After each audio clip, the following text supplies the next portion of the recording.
Barabas! Kilala ko ang tao yun. Siyang sa natulisan at mga tao. Saan kayo nagkukuta? Dito sa liblib na lugar, nasasakupan ng Judea. Marami na ba kayo sa kilusan? Marami na kami. At hindi nyo kaya pabagsakin. Kahit patayin nyo ako, wala rin kayo makukuha. Palaki na palaki ang aming kalusan. Kaya hindi nyo kami kahit takutin. Lalaban kami hanggang kamatayan! Ulol! Hindi ka marunong kumilala sa pinulong iyong harap. Bakit? Sino ba sila?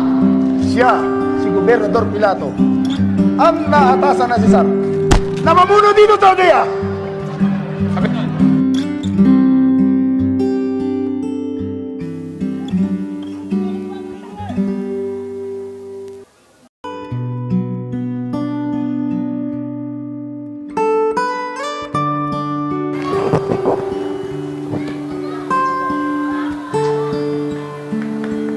Sino ba?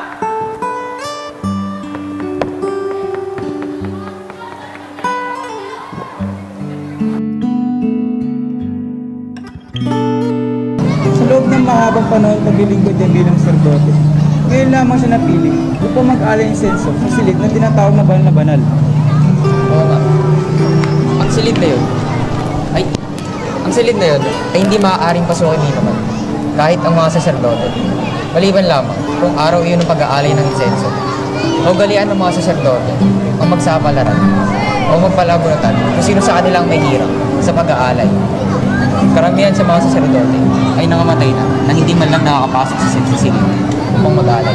Kung gayon, sinasamantala ni Zacarias ang pagkakataon upang manalangin ng taimtim sa Diyos. Maaaring humiling siya ng anak. Ngunit mahirap nang mangyari yun. Matanda na sila ni Isabel. Kaibigan, walang hindi mangyayari kapag inibig ng Diyos.